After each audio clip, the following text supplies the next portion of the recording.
international congress in Istanbul. Maybe next congress will be live, but now will be online. We want to break new ground in the world of science with this conference. Thank you each every one of your contribution for this goal and for this target. First of all, dear Prof, I would like to invite Erbnur to give for presentation. Dear Erbnur, yes. Are you ready? Yes, I am ready. And how can I run the presentation from my computer? Maybe I need to have a permission. Yes. Mustafa, sorry, we can't share. Now, yes, it's okay. Yes, yes. Dear Erbnur, please click your screen below in arrow button. Yeah, arrow. I already put it. Yes, but yeah. Can you see? Is it now okay? Yes, now is on. Now is on. Okay, may I start, please? Yes. Okay. First of all, I would like to thank to the organizer of the International Congress of New Horizons in Sciences. And let me introduce myself. I am Erbnur Bayaziti. Can you hear me, please? Yes. And I'm going to present a paper that we are carrying out here with our students. This is a common project with one University of Albania. The title of this presentation is Design, Simulation and Production of Robotic Hands and Control with Artificial Intelligence. Here are two pictures shown in this slide from... We don't see nothing, Mustafa. I see. Yes, can you see, please? Dear Erbnur, please, can you share your screen? Understand? I have to see. Profesor, në pjesën sipër të ekranit ke kamera, mikrofon dhe share. Gjitëm atë që thot live. Okay, just me take a look, please. Share is not, I don't see here share. Can you suggest letters open share try? Can you suggest? Unë kam një share lart djathtas. Hello. Dosta nuk e kanë gjithë një lloj.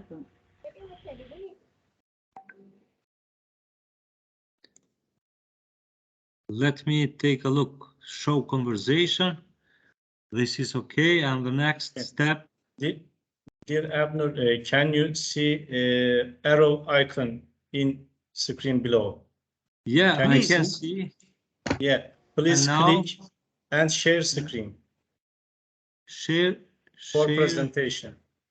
Yeah, but I don't see here include audio system. I don't see this icon that says more actions. Show share screen. Share all of screen. I'm sorry, but I don't have this.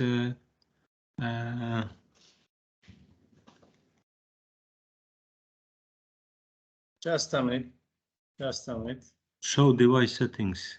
Maybe you can open because I already sent to you the same. I mean, Dear Erbnur, please, please leave your chat area and click for this help for sharing. Chat area, please view. Yes. Is this Is this one? Yes, sir. In this chat area. In this chat area, there is a. I already clicked on. Clicked on. Hello. Yeah, this is PDF format, but I am afraid that this is not my file. Hello. This is not my file, you know. Oh, just a minute. Hello. Hello, dear Nur. Can you hear me? Yes, hello. I can hear you, but I can.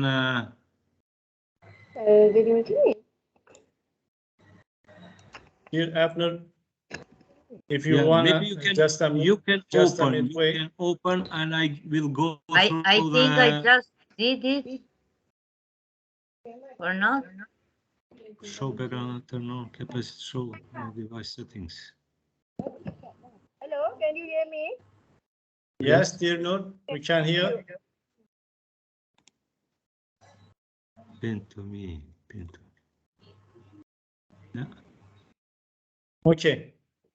We can see. Please, Flora you Berko. Yes, Okay. we can now. We can hear, so we can see. We can see. Dear Abner, if you want just a minute, wait, and Flora's screen is no here. problem. Yeah, Understand? no. Mine Okay. is mine Thank is you very loading, much. but not yet. Thank you very much. Dear Flora, No. I would like to invite you here. Yes, but is loading, but not yet. Maybe has any problem? No, we can see now your presentation. One screen we can see here. That is the internet. You can see? Yeah, Yes, we consequences can of see. the war in You can Ukraine to see? the I Albanian. can see. Yeah. Yes, Consequences your of the war presentation in is Ukraine screen to the now. Albanian Is on? consumers. Yeah, we can. Yes. Is on? Really? Yes, it is. Yes. Okay. Okay, you can start. Yes, Flora. yes. Thank you for inviting me in this first conference of Incohis. Happy for me to be always in your conferences. So I am trying to give you some information about the actual situation in Albania related to the effects or the consequences of the war in Ukraine to the Albanian consumers. And first of all, I will give overview of the global impact of Russia's invasion in Ukraine, effect of war in Ukraine in Albania economy, data analysis and methodology, results and conclusions. And as we know, there are some months now that the war in Ukraine has started, and of course, all of this has given the effects in the world economy. And as of starting the war in Ukraine, the World Trade Organization sounded the alarm, and instead of the increase of the GDP that was forecasted to be 4.1% in this year, 2022, but now the figures are expected to be only 2.8%. Dear Flora, just a Sorry? minute. We can see your presentation. We cannot see your presentation now. Now Can't it is see? disappeared. Yeah. Yes. Please share your screen again. Share again. Okay. Please click I don't arrow know. button. I didn't do anything. Please click arrow icon. Replace? Yes. Yes.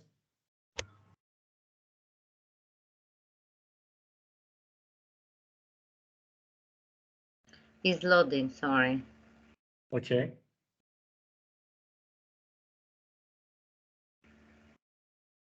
Yes, now okay. Now it's okay? Yes.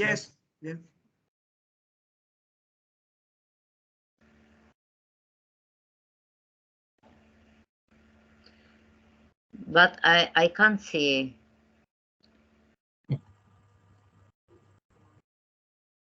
If you can see, I can go ahead, okay? Now it's okay, I think. Your screen is ready. Yes, we can see. Okay, now it's okay. Yes, let's start.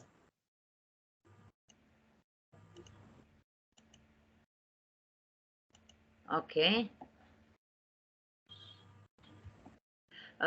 So as I said before, the world GDP, it was forecasted to grow up 4.1%, but now the figures are forecasted to be lower, and only 2.8% in this year.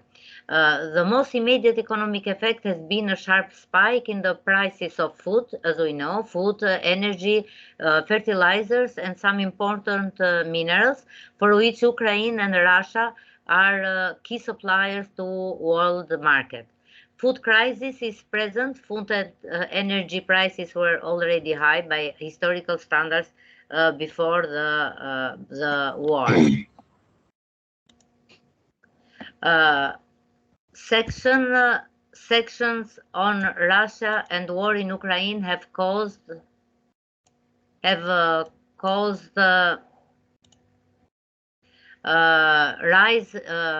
rise even further owing to Russia's status as a major fuel and fertilizer exporters, and both countries' importance to the production of food grains and oils.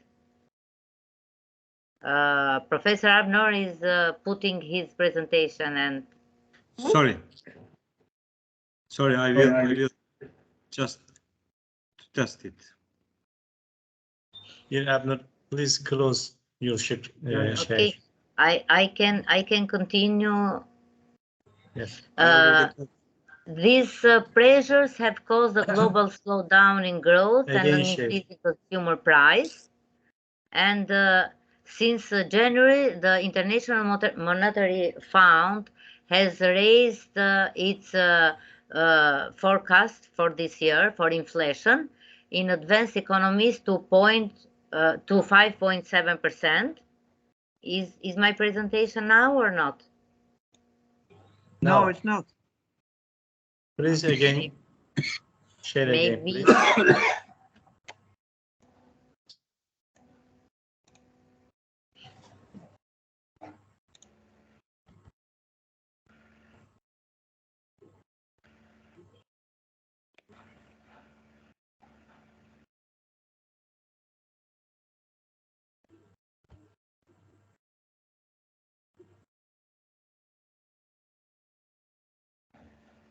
No, this is not your presentation.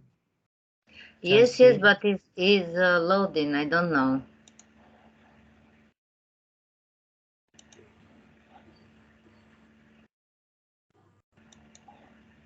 Can see?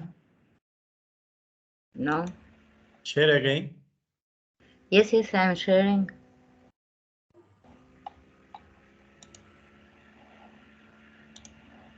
First click arrow icon and then share all of screen. Yes, all of screen, please.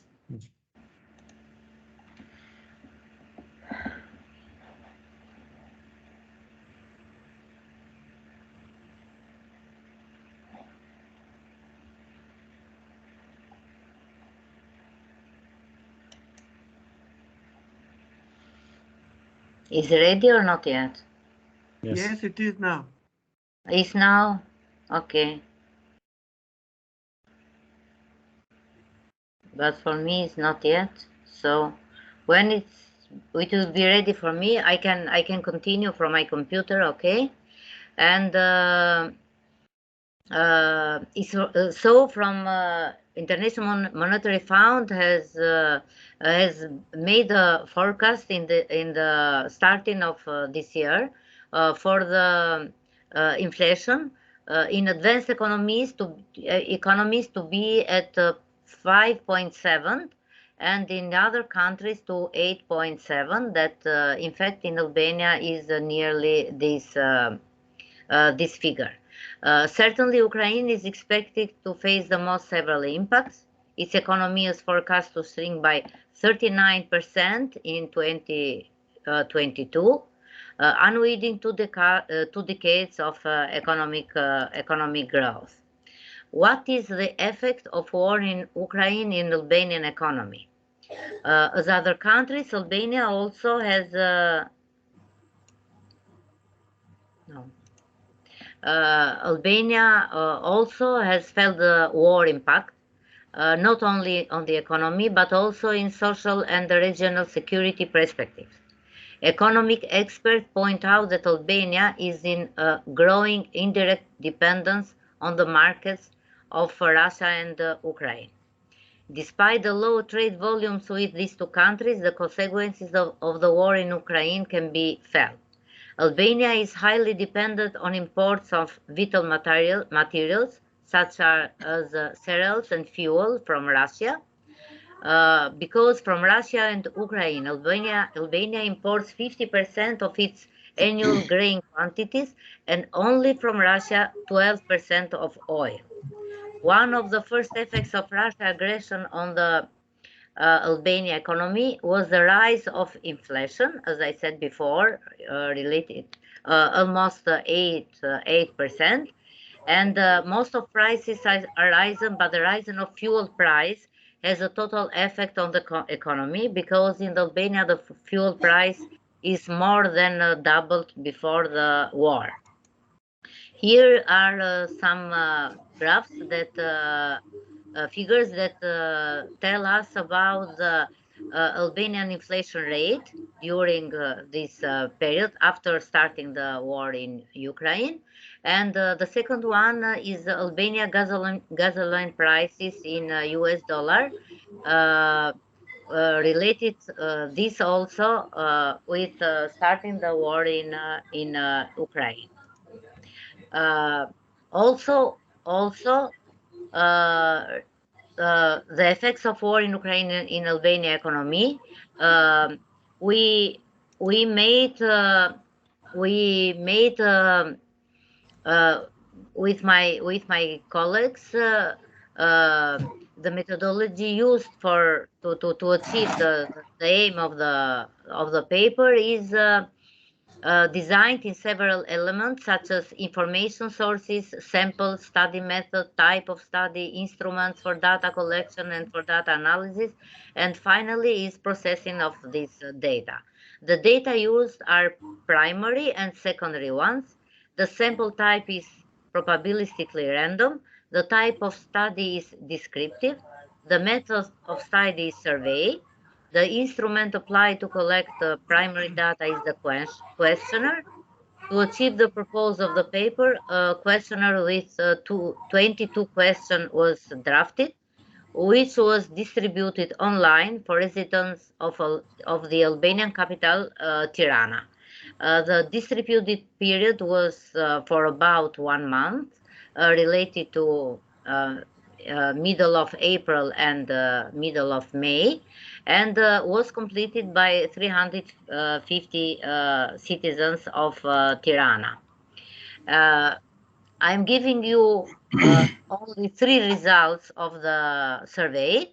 The first model is the correlation between the model is to understand the impact that spending has on consumption during the war period. To understand war has impacted expenses and consequently consume. That means that which part of expenses has gone for consumption, considering that both variables are themselves affected by the war in Ukraine. And as we see in the table, I don't know, do you see my presentation? No, unfortunately. No. No? Oh my God. Yes, we can see just first. You have to change the slide. Just first This slide. is the first First slide is there. else. Only Yes. first slide is there. You have to change it. Yes.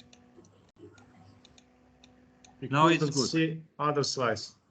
Yes, yes. Now it's correct. I think you now, just a moment. Yes, you now can see? Yes. Yes, Yes, but first slide. No, it's First okay. slide? No, I am putting No, it is the result. The second model. results. The first model. Are the results? Results. First model. Results, the first model? Yes. Yes, okay. Yes. I can see the results first model. And Yes. from this table, results that Pearson coefficient is nearly 0.7, which indicates that we are dealing with a strong positive correlation that show that the volatility of expenditures is transmitted to consumption during the war in Ukraine.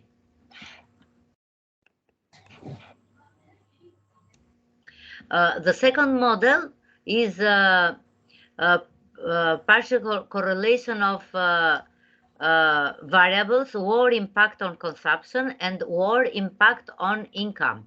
And age-controlled age is a variable that is under control. The purpose of the second correlation is to understand the impact that the variability of incomes level has on consumption, considering that both variables are affected by the war in Ukraine. The correlation analysis resulted in a Pearson coefficient that is 0.55, which indicates that we are dealing with a strong positive correlation, which means that the change in income is immediately reflected in consumption of the citizens of Albania. The third model is to analyze another correlation that is between consumption and government policies related to prices of goods and services.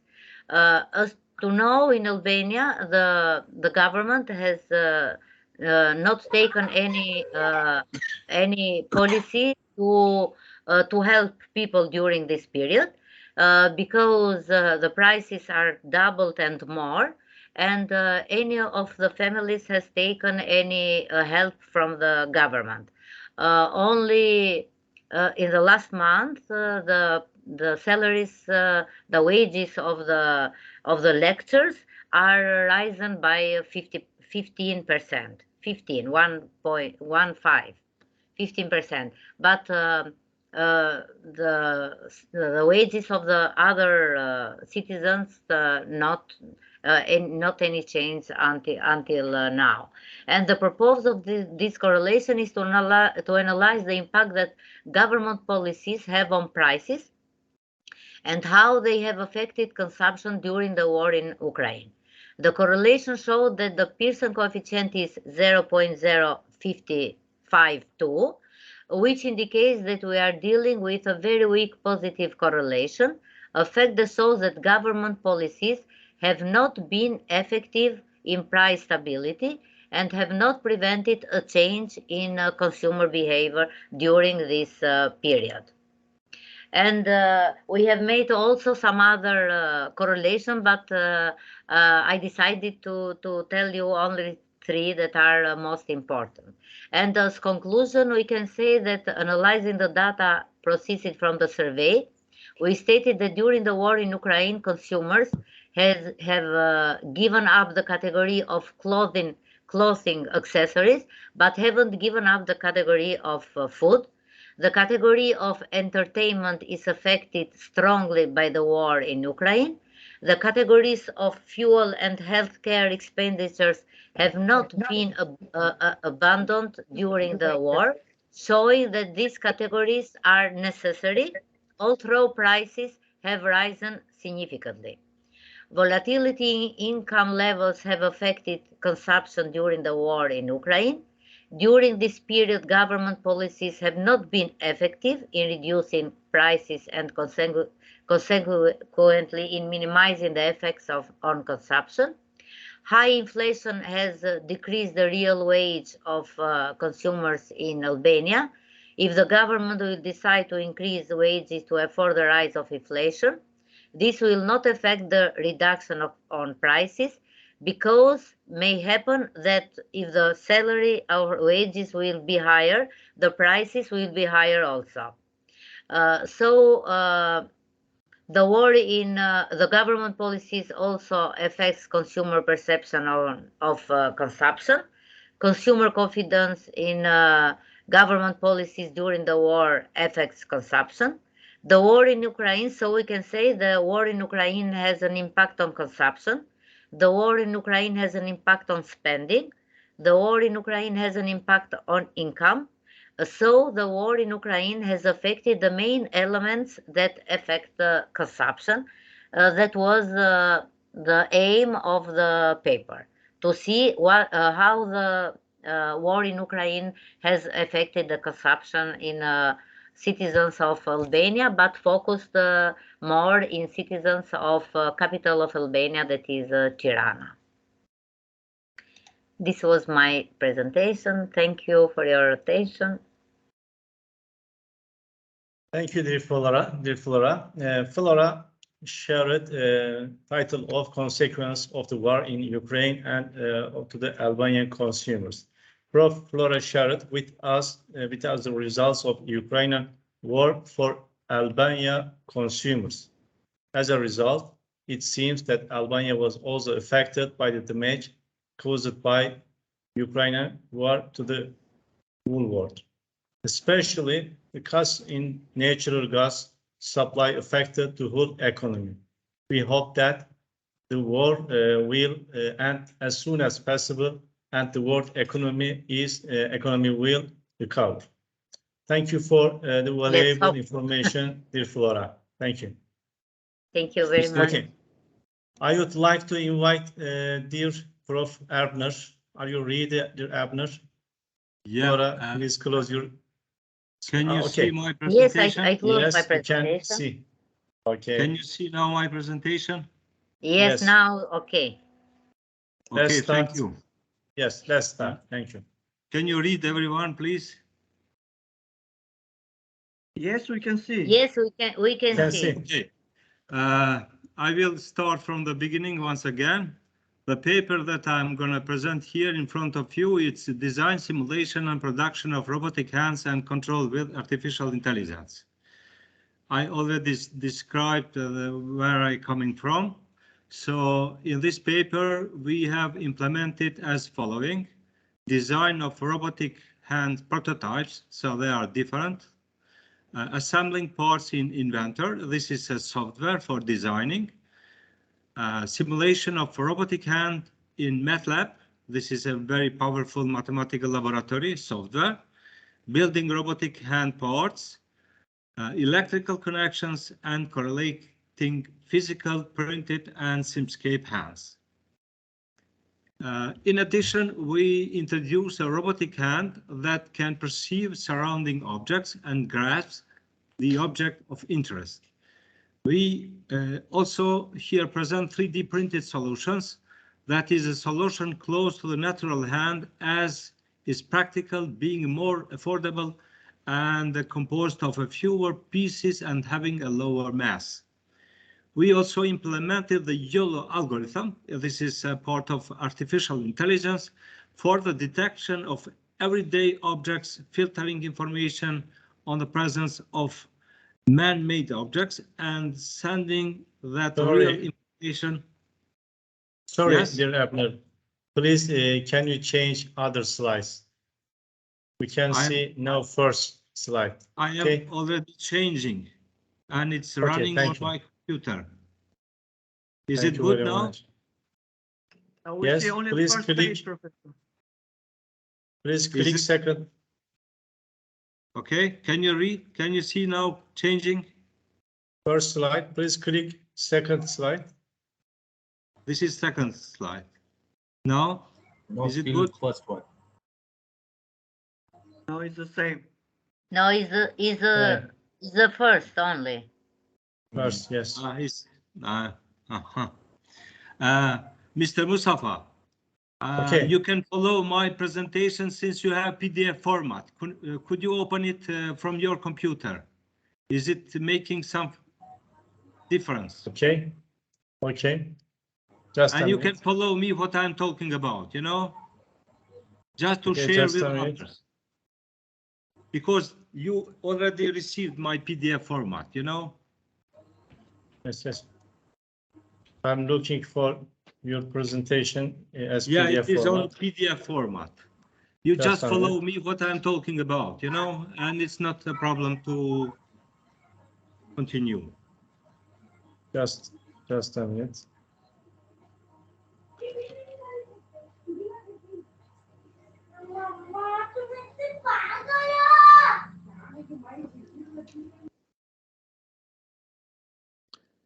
Okay, May I continue, please? Just a minute. I will share now in chat area. Just a minute.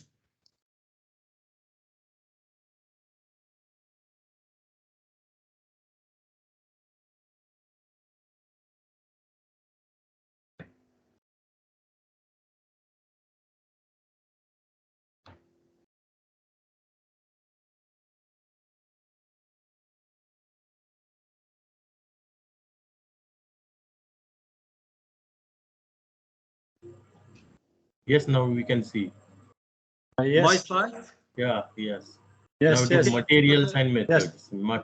No. Okay, Okay, go on, please. I will keep not running F5, you know. Yes, Oh, it's okay, right. okay. Okay, we Okay. can see your presentation. Yes, okay. go on, Let please. me continue, please. Yes. So we Yes. already designed this by using the software SolidWorks. You can see because there are some prosthetic hands, and we are trying to help the people with problems that are missing. I mean the rest of part of the hands, you know. So we use this software to design the forearm and the placement of the parts needed on the forearm, such as the place for the motor, the switch, the battery charger, and the holes for the buckle and the robotic. So we all of those holes we already designed. Here you can see in this slide assembling the parts at Inventor, you know, and what we did further, we export the assembly in XML format, the following extension that must be downloaded from the Simscape multibody link. There are some softwares that are connected to each other in order to define the movement of the simulation that we already done. So this is the Simscape MATLAB Simulink simulations, and in parallel we assemble, because those parts of, let's say here you can see the fingers, they should be the part of the complete hand, you know, and due to this software we achieved to assemble all the parts. Here are some pictures that show the complete arm of the patient that we are going to donate him later on, you know. So let me see here. Can you see the process of printing? Yes, we can see.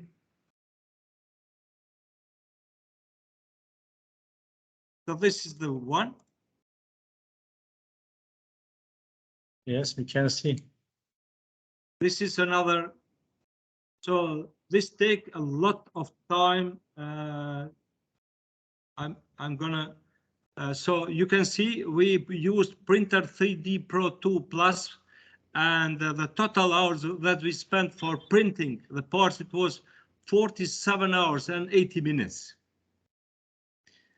Next, the key process in making a prosthetic hand are finger design and assembly, design and installation of space for motor placement, connecting the fingers to the motor, design and assembly of the thumb, and the last phase was hand design and assembly as whole.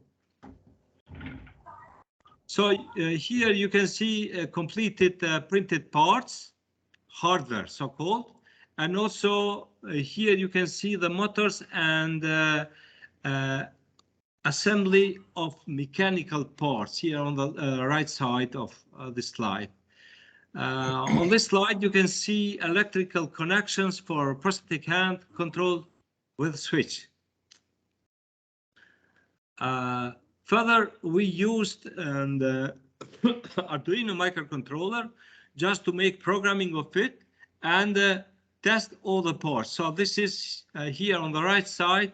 You can see the connections of each part with the EMG sensor. This measures the muscles, the tensions of muscles to the hand. Next, we did also the simulation in SimScape multibody.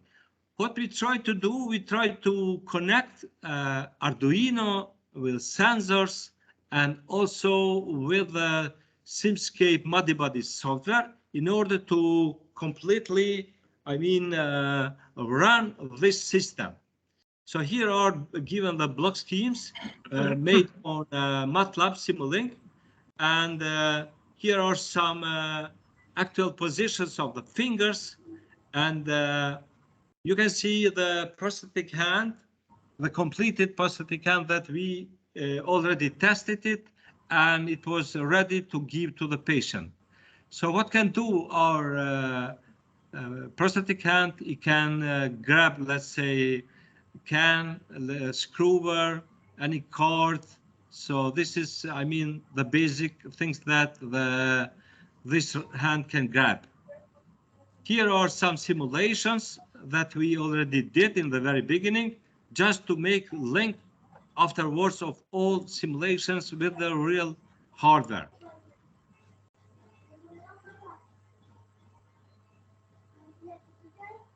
Is it visible from your side, please? Yes, yes. And here you can see some tested with the MG sensor. Yeah. I'm not going to run all of those just to stop it, because yes, you can see this video. This is included, all the parts that I told you, EMG sensor, the hardware, and also simulation. Okay. Yes. This is the patient that we donated this prosthetic hand, and what is able to do, you can see from this video.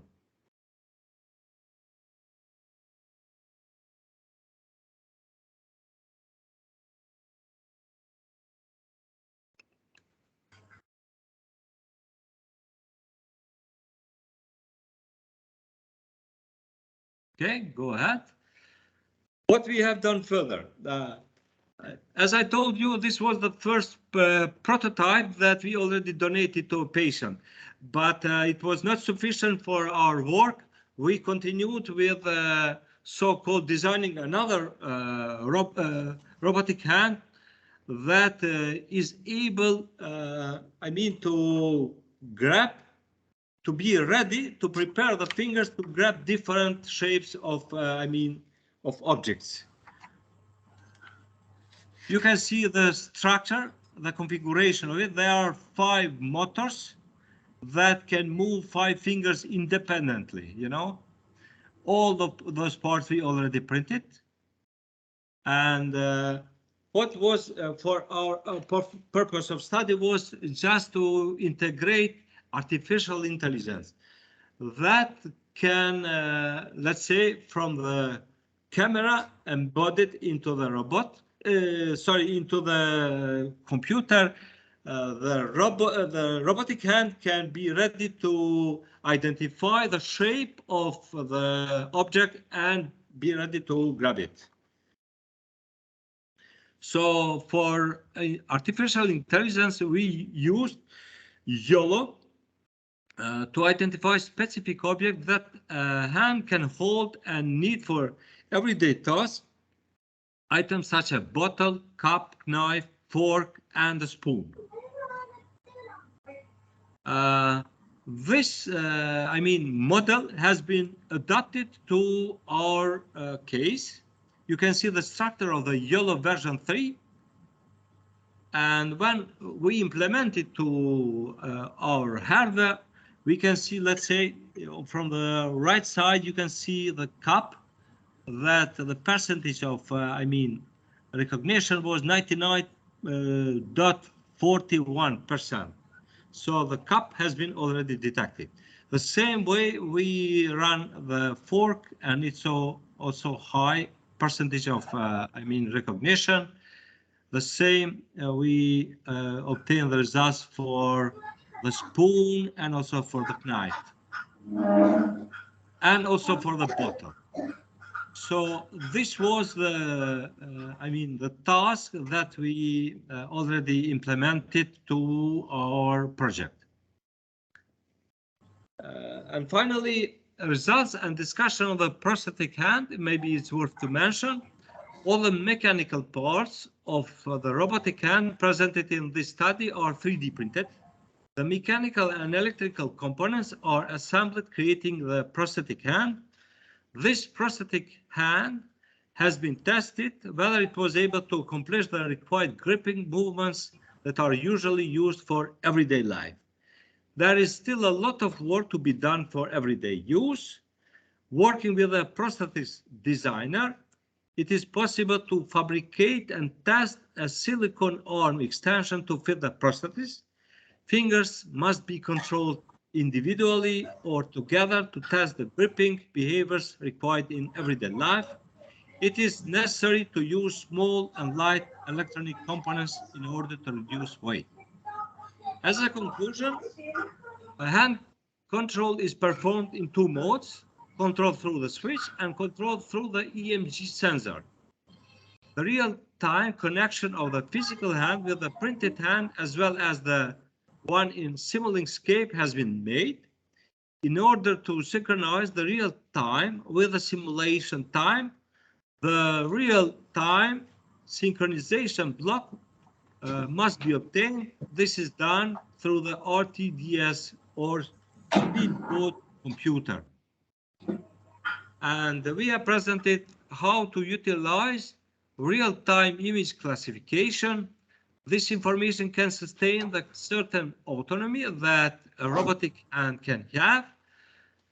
Among all objects present in the field of vision of the camera, the hand can look for the filter, the information for the predetermined wanted object, and immediately shape its fingers to grab it. Mobility must use small and light electronic components to reduce weight. A future work, we plan a big step towards advancing to undertake the functionality of the hand in order to be able to carry this, robotic hand that should be lightweighted. And this movement would mirror the behavior of a human hand, how a human carries and moves a cup to drink, let's say, from it. Thank you for your attention.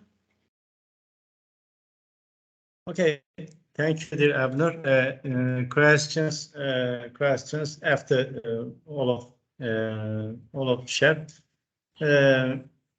Just a minute. Sorry. Dear Abner, thank you for the valuable information. Dear Abner, especially the title of Design, Simulation and Production, Robotic Hands and Control with Artificial Intelligence. As I see, this project is a very good starting point, especially for people who cannot use their hands. Abner shared her this SolidWorks design with us. It showed us what 3D printers can do. It's a very effective solution, especially for people who need robotic hands. A very good solution for people who cannot use their hands. Again, thank you for the valuable information, dear Abner. Okay, I would like to invite dear Edmund Hoca. Please, are you ready? Yes. Lola. Okay. Brother, dear Edmund, please close your share. I'm sorry. Brother. Can I make my presentation now? Okay, dear Edmund. Oh, welcome, dear Edmund. Okay, sorry. Is ready because she's stopped coming back from visiting another city with university, so other people are waiting for her to make the presentation. Professor Edmund? Okay. Yes, of course. Sorry. Go ahead, is that a problem? Okay. It's pleasure. Okay, thank you very much. Thank you. I know you're Edmund. Thank you very much. Dear Edmund, please welcome Thank you. again. Please say anything about you. My name is Mustafa, and please, thank you very much. Thank you very much for giving me this opportunity to make my presentation. And and for inviting me as a case speaker at your conference. My name is Etleva Mucha, and I'm lecturer at the Agriculture University of Tirana. And my main profile is focused on the rural development. Today, I'm going to discuss something related with the economic and the environmental effects of burning of the agricultural lands in Albania. Since they are related with all the effects with the sustainable development in Albania. So we have to say that the bioeconomy, it is closely related to such areas of science and politics as sustainable development, circular economy, and smart development. And bioeconomy as well, it is important for rural areas and can be one of the case of the creation of smart cities in the field of the environment protection and climate changes. And with all the large cities struggle with many problems as smoke, ineffective municipality waste, and as well the management of the food waste. One of these problems that a lot of rural areas in Albania and small cities and big cities are facing, it is the burn of the agricultural land. And of course, we have adopted the 17 sustainable goals in Albania, and all these goals are beginning at 2015, and now we are trying to perform this as well in the relation of many action, especially with the climate changes. We have already adopted an action plan related with this, but for us, it is not possible. I don't know why my presentation, it was maybe one of your guests, it is entering. And it is making some. Share again, please.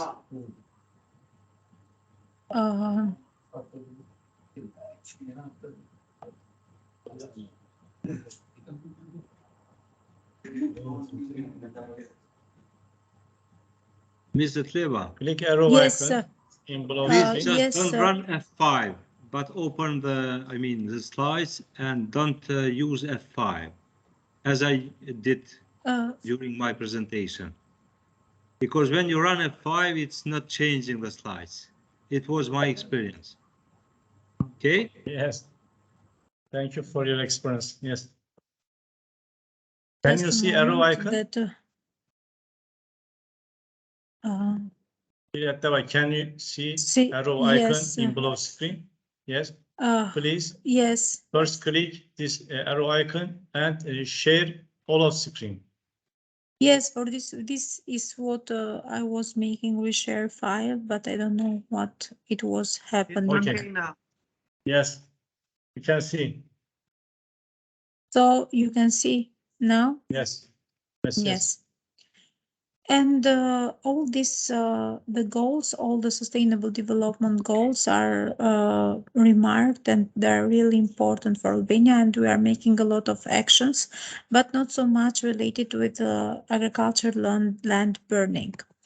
And we have to say that the agriculture sector, it is really important in Albania and provides a really income support in rural sector, and it is contributing with this at least with 18% of GDP, and the 37% of the population lives in the agriculture sector, and 44% of them, they are working in agriculture. But what it is the current situation with agricultural and land burns. So the biggest tourist influx occurs during the summer when many foreign immigrants and tourists come. They are facing with this problem in Albania. And on the other hand, it is during this period that the fires start burning in their lands. And burning agricultural land, it is a wrong practice of farmers to eliminate the harmful plants or waste resulting from their exploitation and the production of their agricultural lands, especially the farmers that are planting their lands with maize uh, or with wheat. During 2007-2019 in Albania, 12.3% of the entire territory in the country it was burned, and many fires in forest, pastures, or other uh, properties have started from burning of the agricultural land, posing this as a multi-dimensional problem. And fires cause feedings insecurity, fear, and horror to the visitors, especially on the touristic area. And there is a source of the road accidents and due to the smoke or the flame. So this is the fire maps from the satellite in Albania. You can see that in Albania, especially this area where are the red one, were the most critical points of this phenomenon, which it is having a lot of problems. And in Albania, during 2014, there were the surface. This was the surface burnt with the fire, and as you can see, as well, you can see the forest. 12% of all the forest surface it was burned in Albania due to this phenomenon. As well, 2.4 of all the arable lands it was burned. In Albania only because of the agricultural land firing. These are some photos that taken in different areas in Albania and the causes, and we can see a lot of problems that this affected the farmers in many cases. And as well, we can see that it was one of the main problems, and it is an emergency to direct the farmers towards their best practice. In many, we have made some focus groups and some analysis in this direction, and we understand in asking the farmers for them, it was considered one as their normal practices because they considered the land burning as a good practice because they didn't be aware or they didn't know that it was a real damage for them. And so they need, and we from our questionnaires understood that they have to have support strategies and land concentration to avoid this practice. As well, for some of the main problems, it was and the fire effects reflected in our analysis. It was the loss of human life, damage of the environment, damage of the human health, damage of the economy, the cost of burning of the property, fire fighters, damage of the image of the country, and because it is corresponding with the peak season where the tourists came in Albania and they have seen everywhere in the agriculture lands. And as well, loss of the nutrients or additional financial cost for buying additional nutrients for their lands. And as the main conclusions, we can say that this problem remained persistent in Albania, and even we have taken some measures for the farmers if necessary to pass to real practice and to support, for example, to conducting on having small factories or enterprises that can take all the rest of the agricultural land and to transform them and to make it useful. As well, the land of fires are damaging the country's imaging, and for this reason, it is important to think for medium and long run strategies to prevent the fire in the agriculture fields during the summer. And as well, but they need to have support of the legal structures to avoid all these problems. So it was my presentation, and meanwhile I'm waiting for your questions. I'm making some share of some photos from Albania that I have chosen. Thank you for the valuable information, dear Etleva. As I said, questions after the panel. Okay. I would like to invite Edmund. Edmund, are you ready? Yes. Yes, I'm ready. Yes. Thank you. Okay. Okay. Dear Etleva, please close your share. Do you see my presentation? Yes, you can see.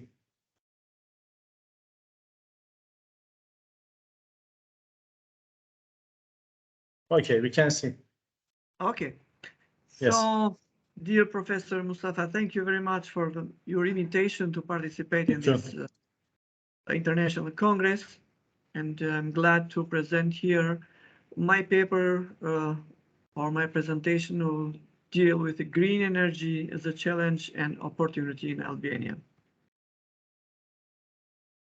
As you know, Albania is a small country where the main economy is services, some industry and agriculture, and where are many challenges caused by climate change, like heavy floods, landslides, extreme weather, droughts, waves, rainfall, etc.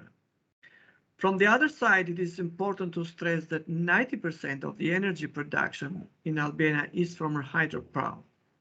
What brings benefits, but serious problems also on water resource and agriculture irrigation.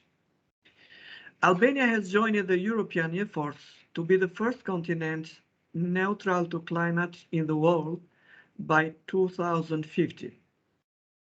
Currently, the government has adopted legal acts related to climate change and the National Energy and Climate Plan that aims reducing gas emissions, adaptation with climate change, unifies Albania with countries that recognize the climate emergency and contribute to global efforts towards climate change.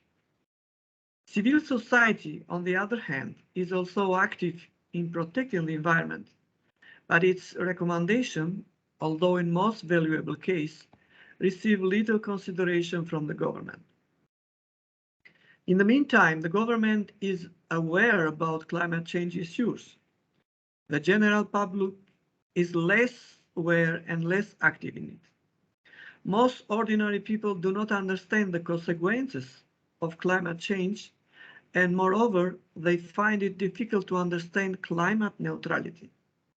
The main reason for this situation is the fact that the Albanians really have more vital issues than climate, such as the weak economy, low salaries, high prices and taxes, corruption, property problems and justice, etc.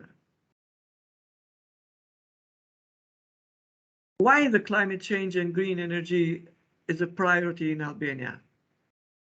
Do you see my slides changing? Please change your slide. No, okay. Okay, second slide. Okay, it's okay? Yes. So, I'm talking now about climate change and green energy as a priority in Albania. It is slide number 3. It's okay? Do you see number 3? Yes. Okay. Numbers. Okay. The fight against climate change is important for Albania. It is true that use of coal-fired TPPs for electricity generation has long been abandoned, but the transition to climate neutrality will require large investment, special resource and projects. Considering this situation, Albania should see decarbonization or transition toward green energy not only as a challenge, but also as an employment opportunities and new business models related to renewable energy. Albania has successfully used water energy and should focus now on solar and wind energy. It already started using solar plants, but it requires a high initial investment, which is unaffordable for the public. Although some financial support schemes have been developed, they are insufficient and the use of solar energy is still low. Do you see the other slide? First slide. Now in screen, now first is slide. Tani është treshi. Unë jam ke 4, profesor Skart. Shko ke 4, çoje. Ke 4 jam. Ke 4 anash. Okay, ke 4 je. Now we can see. Okay. Yes, he's please, slide 4, but please be quickly, please. Yes, main issues thank to you be very addressed by Albania.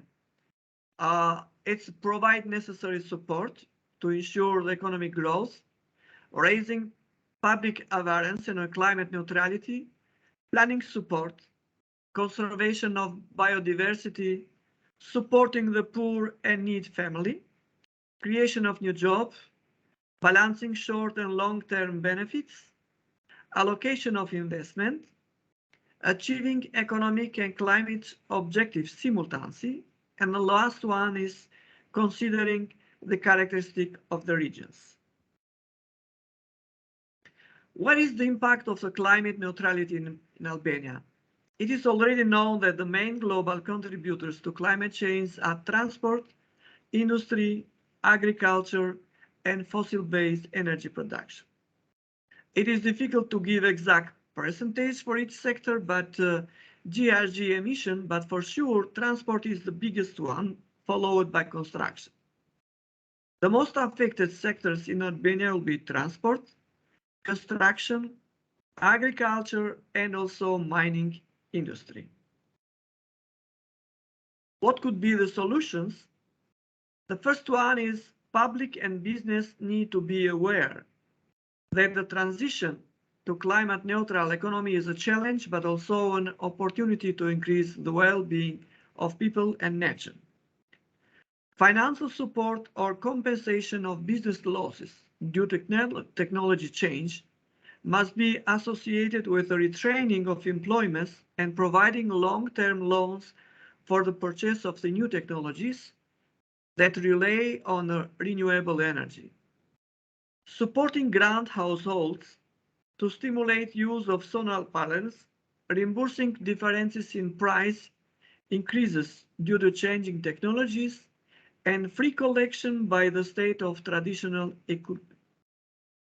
Compile a survey on lost and recoverable jobs, redistribution of them according to needs and regions, offer free retraining courses for employees who live without a job, and provide financial assistance for up to 3 years. The last one is obligation of construction company to rely on renewable energy for each new project and to provide the amount of energy needed for heating and hot water from solar panels installed in each public building.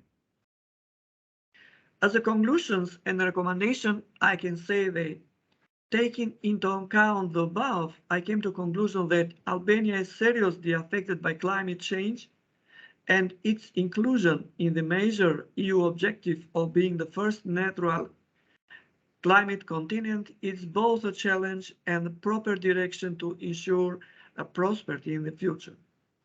A recommendation could be first, awareness of the public, detailing national plan of energy, conduct a national surveys on the impact of decarbonization, job lost, job created, and redistribution according to needs and regions, financial support or compensation for business losses, supporting families with grants for solar panels, offering retraining courses for employees who got out of the work, and the last one, support the education system and scientific research for new concepts, methods, and technologies oriented by climate neutrality.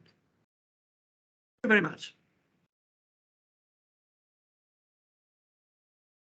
Okay, thank you very much, dear Edmund. Always the valuable information. Thank you very much.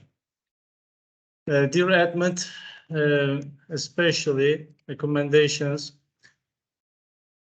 In order to advance to this progress, I would recommend the following measures to taken: awareness, detailing national plan of energy, conduct a national survey, financial support, supporting families with grants, offering training, support the education system. Thank you again. Okay. Sorry, it would be great if we could shorten the presentation a little bit. Okay. Thank you. I would like to invite dear Mehboob Nagarbaudi. Are you ready?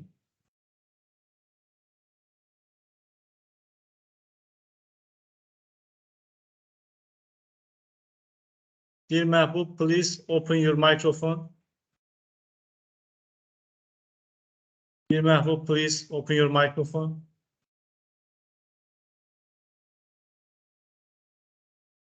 We can't hear now. We can't hear.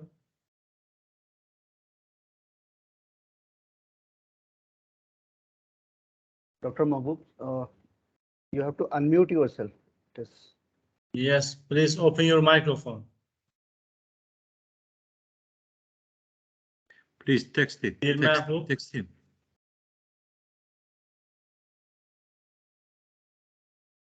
We cannot open your microphone, please. Yeah.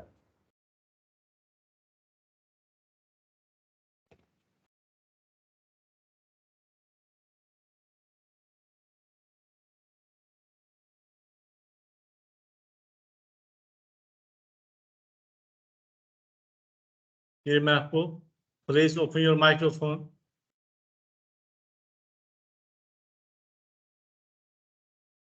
So still mute. You will need to unmute yourself. Mehboob doesn't hear me.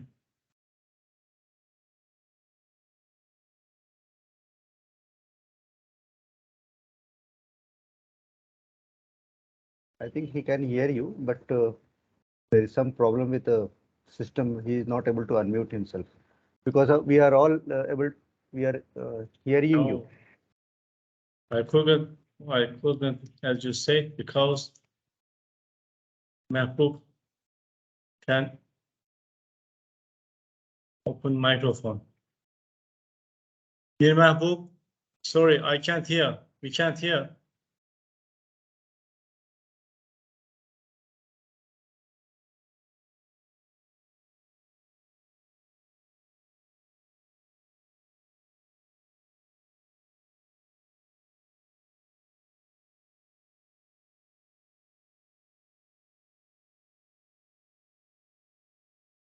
We can't hear. Click on the icon of the microphone and unmute it.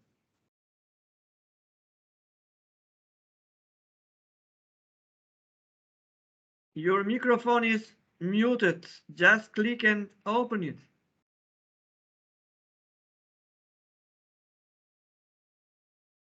I think there is a hardware problem.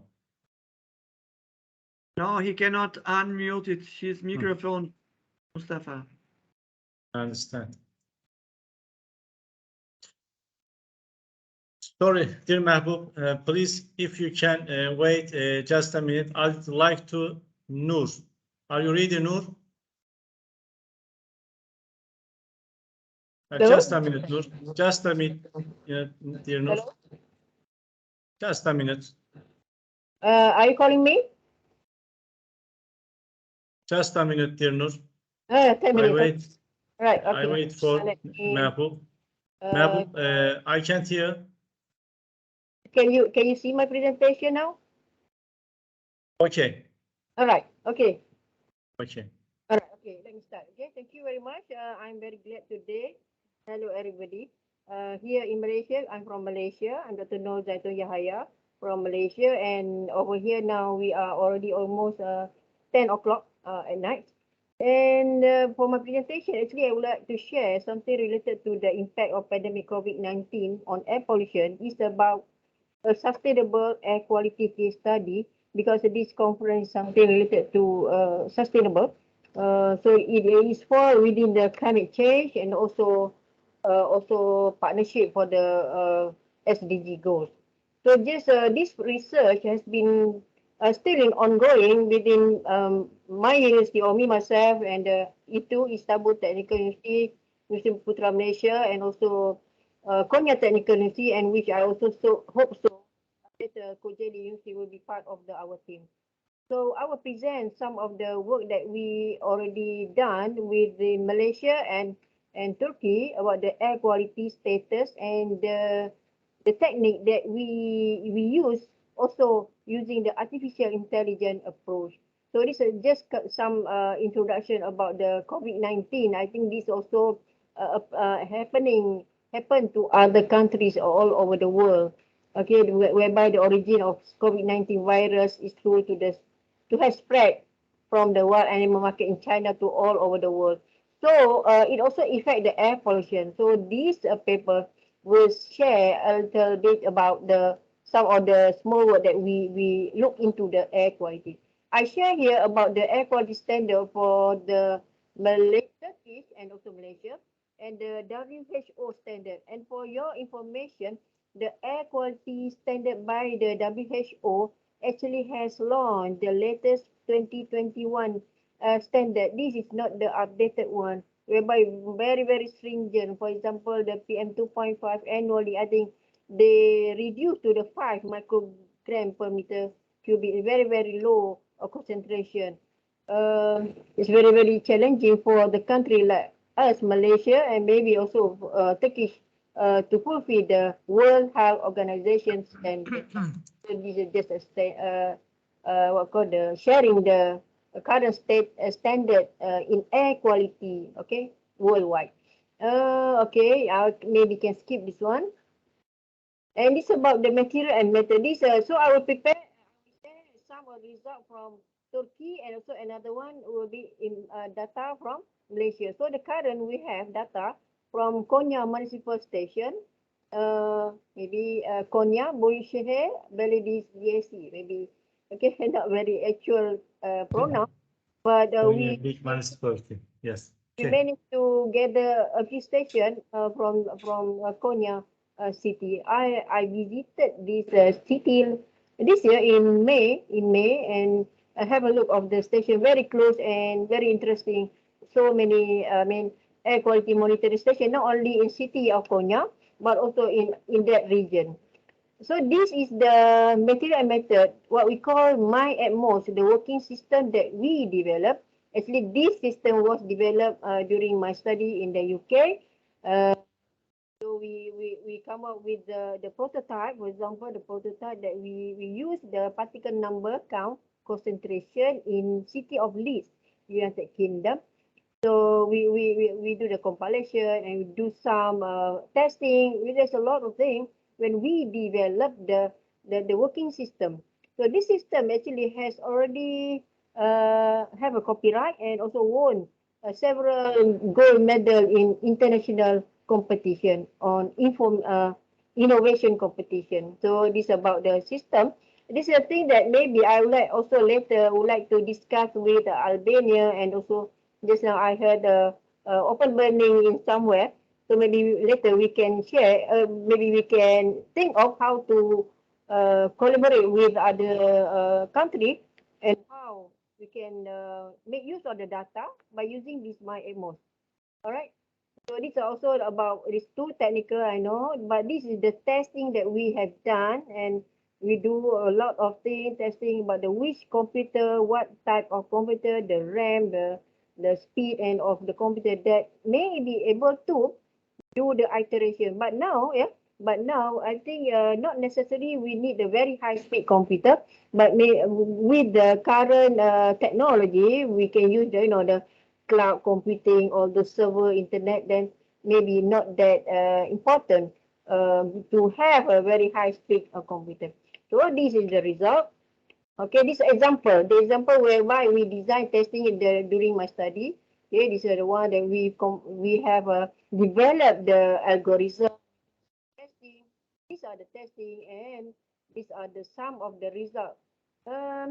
This fall under artificial intelligence, machine learning, stochastic boosted regression tree. So we have tested this, the model, and the R-squared value is about more than 5 or 0.5, and the factor of 2 also within acceptable range. All right. Then, okay, on my return to Malaysia, we do some simulation by using the ozone data. Okay, ozone data to predict the air pollution, to understand which variable influence most to the pollutant, for example. Yeah, for example, sorry, in this case, for example, in the UK, we found that the wind speed, traffic flow, especially and vehicle speed are the most influential pollutant influence the particle number. Okay, and also in Malaysia for the ozone, we found that the humidity and also nitrogen oxide and other gases are also giving the high level of concentration or high level of influence to the particle number or ozone in this case. We also have some explore a little bit data from Makkah, Saudi Arabia. We also have done in other cities. All right. And we go back to Turkey, Istanbul. And this study, we also do some estimation impact of COVID-19 by using some equation given by Muhammad Talib et al. Okay, whereby he compared the concentration of the pollutant before and after COVID-19. And these are some of the results. Okay, the result. There's a lot, maybe so many technical here, but we can see, for example, the trend, okay, the trend of pollutant, this is trend of pollutant during weekday, and also we can see during the weekend, and also we also looking into the level of pollutant capture and compare with the standard.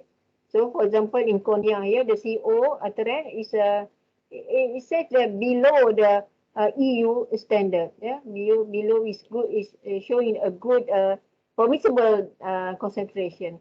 And about some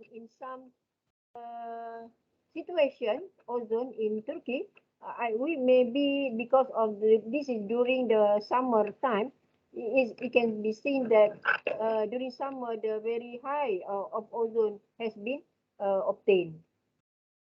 Okay, then we are not yet come up with using the artificial intelligence for the Turkish data, but I will show you the one that we has already completed in Malaysian data. Okay, we come to Malaysia. We are situated South Asia country region, and we are a very hot country here.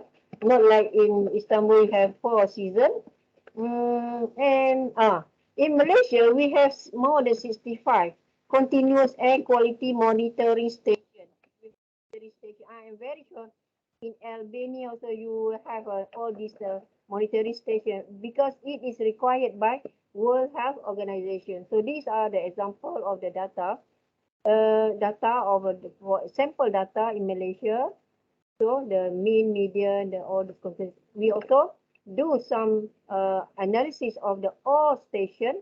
Okay, all station. We pull the data. We do some data management. We do some data as cleaning and managing the data. then we do some analysis. This is very basic analysis to see the trend, okay, the trend, the mean. And we use the data for the artificial intelligence actually from two of the station. I only present 2 stations, although we have many, we have more than 60 stations that already completed. All right. So the result, I just want to show this is the result that we want to compare, want to show you. So the trend of these stations are quite different. The station in the blue and the gray, the brown one, showing the different trend. Daily is quite different trend.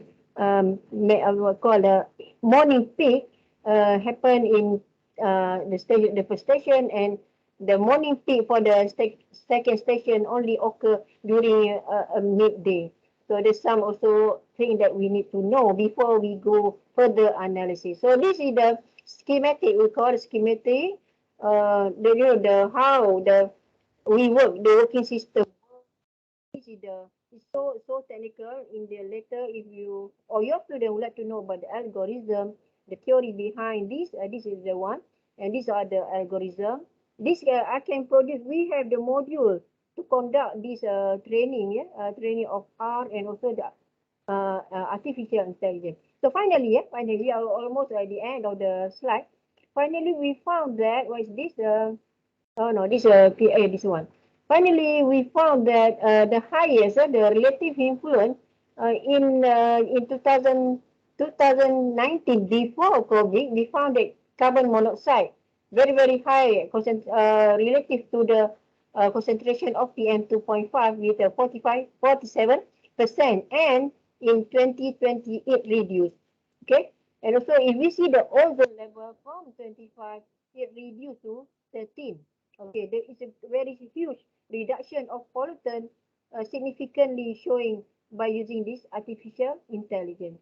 All right, and also we have some way to show the strength of interaction between variable of between the station comparing in between 2019 and 2020. 2019 before COVID and 2020 during COVID-19. So it shows the different what call a trend whereby, for example, the interaction was the highest concentration interaction was found between ozone and CO before COVID, but during COVID-19 the highest interaction was indicated by nitrogen dioxide and sulfur dioxide in this station. Because this station actually close to industrial area, a lot of industrial still sometimes operated in 2019. And these are also graphically, we can show graphically, and how this figure can be, can help the planner, okay, help the planner to quantify which variable, which pollutant the planner or the government should focus to. For instance, in this result, we can say actually myself as well, we advise the government that the government should focus on this pollutant. For example, NO2, SO2, CO. Why? Because it's very significant higher either during the COVID or before COVID. So sorry, dear Nur, please could you summarize? So in could you summarize, please? Summarize. Thank you. Yes. We are still still in progress to determine the factor influence, especially for the Turkey data. But we hope that we can get more data that we can give a good result. And finally, we would like to invite you all to the Malaysian. Would like to, maybe later I will extend the invitation for you to join the 30th Asian ESO Conference 2024 and also the 5th IUPA Regional Conference in 2023 to Malaysia. You are invited, and I will contact with you later, inshallah. Thank you very much. Thank you, dear Nur. Thank you, valuable presentation. Thank you again. Okay, are you ready, dear Mahbub? Your microphone is good. So should I Stop sharing. Dear Nur, please close your screen. Dear Nur, sorry, we couldn't hear. No, we can't hear. You close? No. Dear Nur, please close your screen, close your share. Where is it? Presentation. Close. Click below screen and close icon. Right, okay. Where is it? This? Close icon, yes, okay. Okay.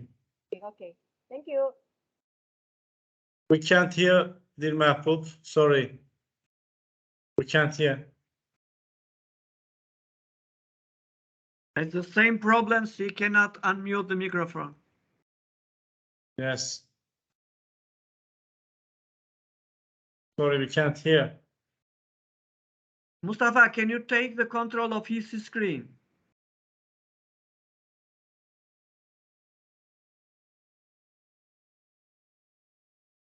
I couldn't take it, Edmund.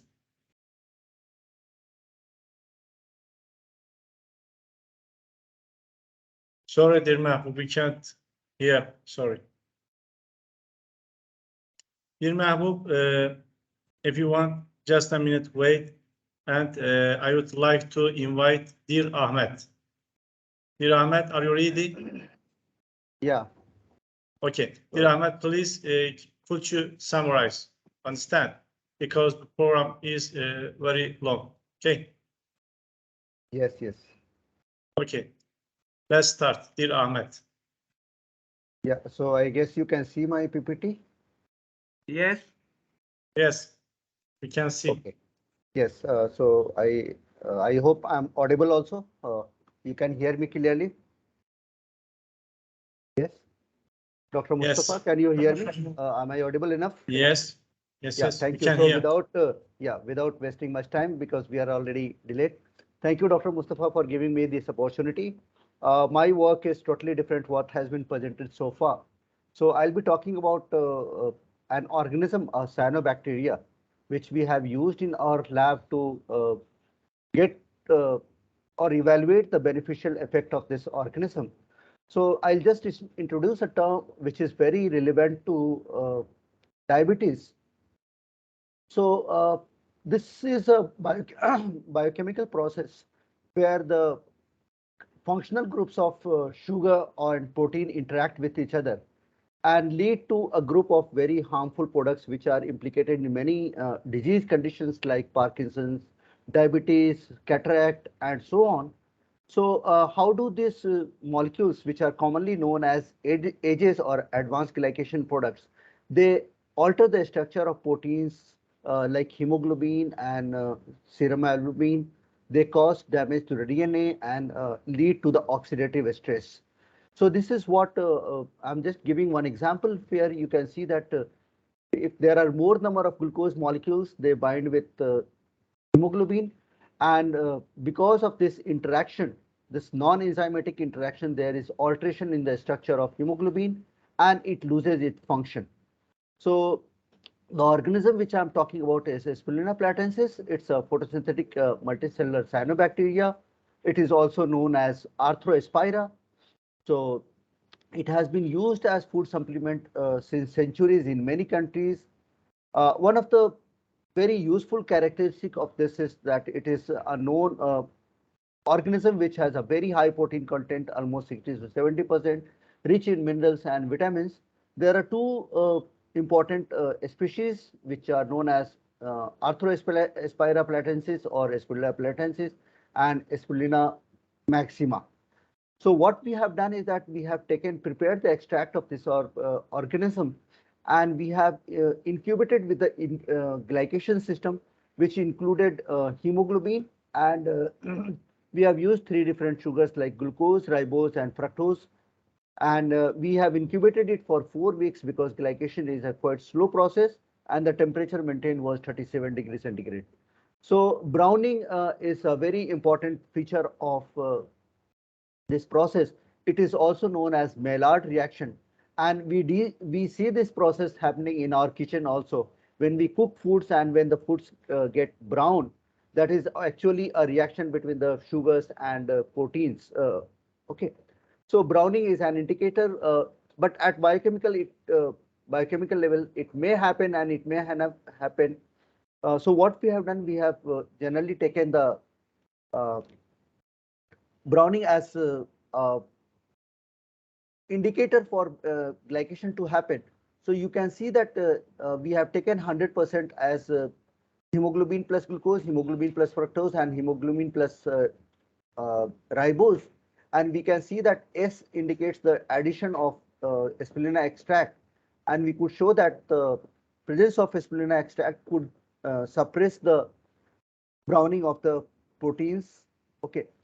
We measure the formation of early glycated products, which we call as fructosamines.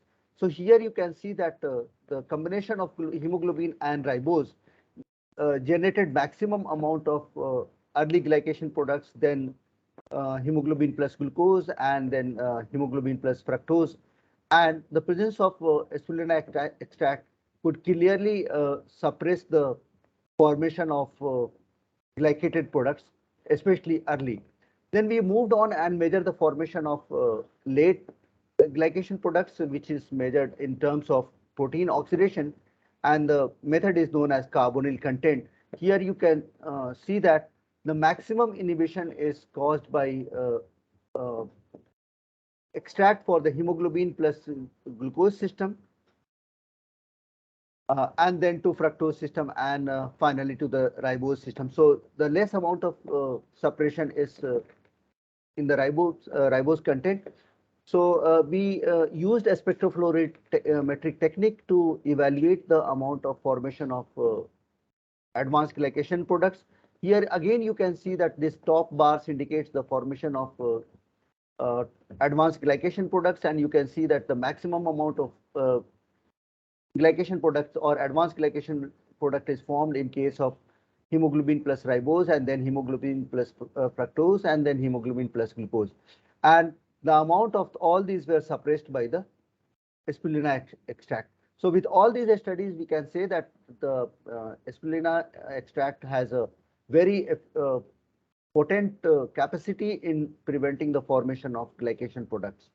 Then we measured the amount of aggregation, because we know that the glycation also leads to aggregation of the proteins, and that is how glycation has been implicated in many neurodegenerative diseases like Alzheimer's and Parkinson's. So we evaluated the amount of glycation aggregation caused by, and we used the thioflavin T as the diet for measurement of this aggregation phenomenon. We could show here again that the ribose led to the maximum amount of the aggregation of hemoglobin, and then accordingly the least amount of. But the thing is that the amount of glucose is very high in the cell, so the total aggregate formation or glycation product formation is much more in the totality in glucose, in the presence of glucose. But as far as the reactivity is concerned, ribose was found to be the most reactive in causing the glycation as well as aggregation. So after showing the aggregation and glycation, we could show that the extract was very efficient in preventing the glycation-induced aggregation. Then we moved to analyze the DNA damage, and here we have used another product of the advanced glycation, that is methyl glycol. That is a very potent glycating agent, that is a dicarbonyl, and the amino acid which we used as the lysine, because we know that the reaction happens between the carbonyl group and the amino group. And for this process, the catalyst used was ferric chloride.